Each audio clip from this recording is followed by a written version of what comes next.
High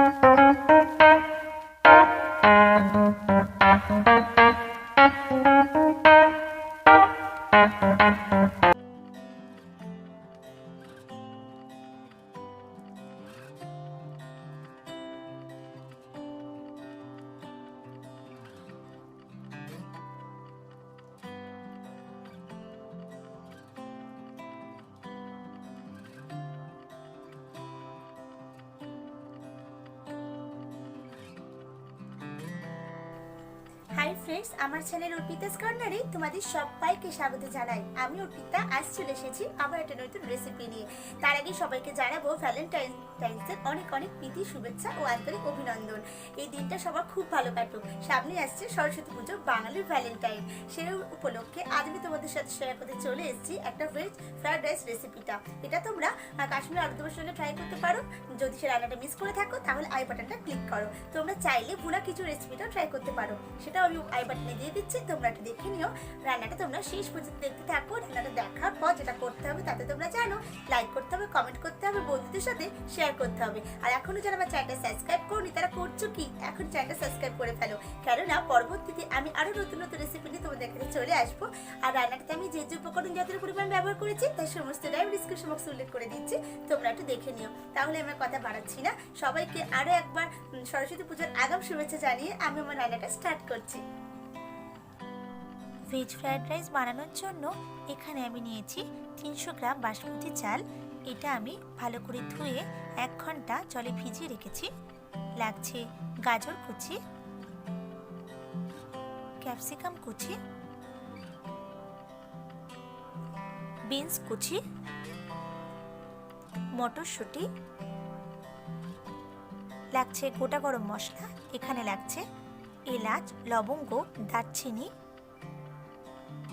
নিয়েছি কিছু কাজু, কিশমিশ, এছাড়াও লাগছে নুন, চিনি, গোলমরিচ গুঁড়ো, অল্প পরিমাণ গরম মশলা গুঁড়ো। রান্নাটা করছি আমি সাদা তেল আর ঘিতে। প্রথমেই আমি ভাতটা বানিয়ে নেব। তার জন্য একটা বড় পাত্রের মধ্যে জল বসিয়ে দিয়ে এর মধ্যে দিয়ে দিচ্ছি গোটা গরম মশলা,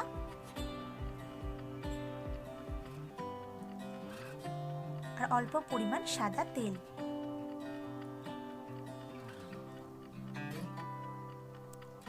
জলটা গরম হয়ে গেছে, এরপরে আমি এর মধ্যে দিয়ে দিচ্ছি জলে ভিজিয়ে রাখা বাসমতি চাল। এবার আমি চালটাকে ফুটতে দেব, তবে চালটা পুরোপুরি সিদ্ধ করব না, 90% সিদ্ধ করে নেওয়া হয়ে গেছে। এবার আমি জল ছড়িয়ে নিয়ে ফ্যানের তলে রেখে দেব ভাতটা ঝরঝরে করার জন্য।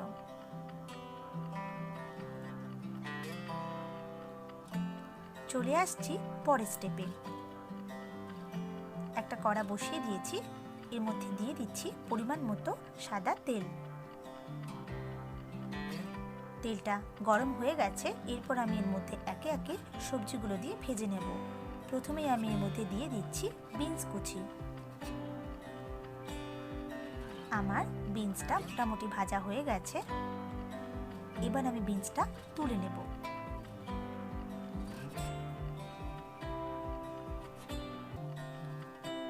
বিনসটা তুলে নিয়ে ওই তেলেই আমি দিয়ে দিচ্ছি গাজর কুচি। গাজরটাকেও আমি খুব ভালোভাবে ভেজে নেব।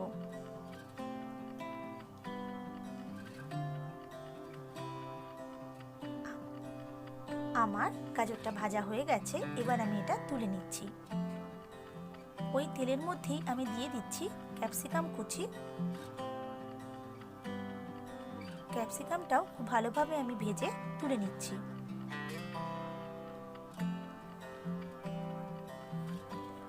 এবার আমি এর মধ্যে দিয়ে দিচ্ছি মটরশুঁটি, তবে মটরশুঁটিটা খুব ভালোভাবে ভাজবো না, এটা আমি হালকা ভেজে তুলে নেব।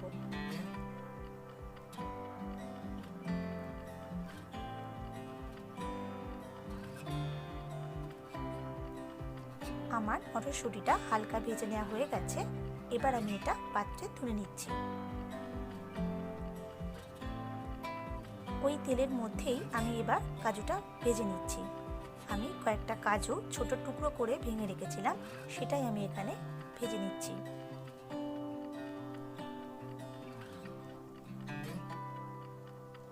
আমার কাজুটা হালকা করে ভাজা হয়ে গেছে। এবার আমি এটা তুলে নিচ্ছি। ওই তেলের মধ্যে দিয়ে দিচ্ছি কিশমিশ। কিশমিশটাও হালকা ভাজা হয়ে গেছে। এবার আমি কিশমিশটাও পাত্রে তুলে রাখছি।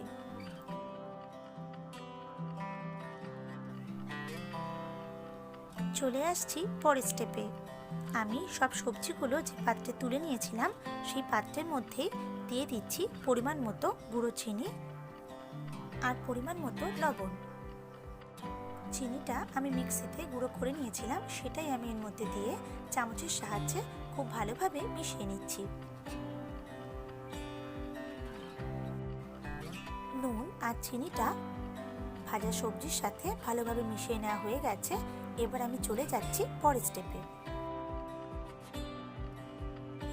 চলে এলাম পরের স্টেপে। যে পাত্রে আমি সবজিগুলো ভেজেছিলাম সেই তেলের মধ্যে আমি দিয়ে দিচ্ছি 1.5 চামচ মতো ঘি।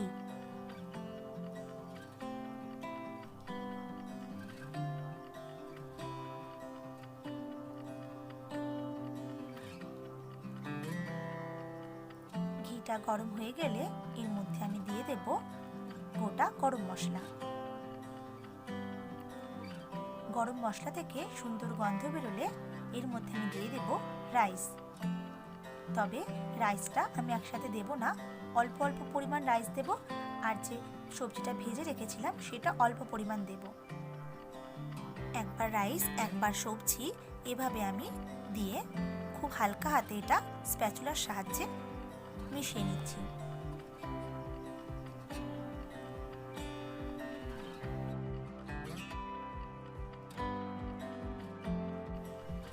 ফ্রাইড রাইসের ক্ষেত্রে এই মেশানোর কাজটা খুব সাবধানে করতে হবে যাতে রাইসটা ভেঙে না যায়।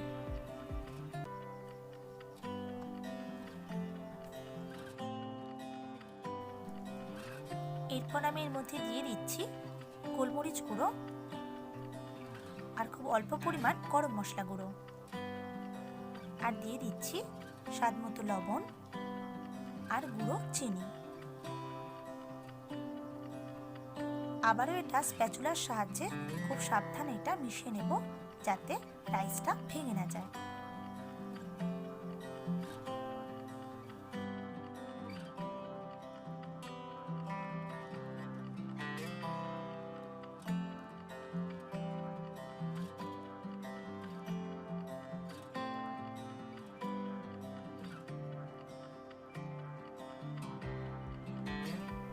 এবার আমি এর মধ্যে দিয়ে দিচ্ছি ভেজে রাখা কাজু কিশমিশ।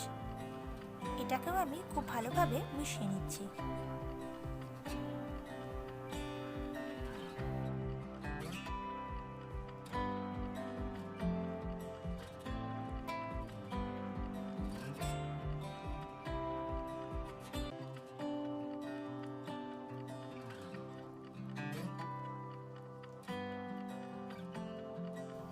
সবশেষে আমি এর মধ্যে দিয়ে দিচ্ছি অল্প পরিমাণ ঘি।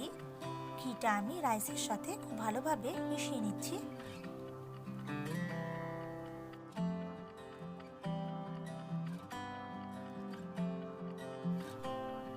এবার আমি এটাকে ঢাকা দিয়ে রাখবো 10 থেকে 15 মিনিটের জন্য। আমার ভেজ ফ্রাইড রাইস কিন্তু পরিবেশনের জন্য একদম রেডি হয়ে গেছে।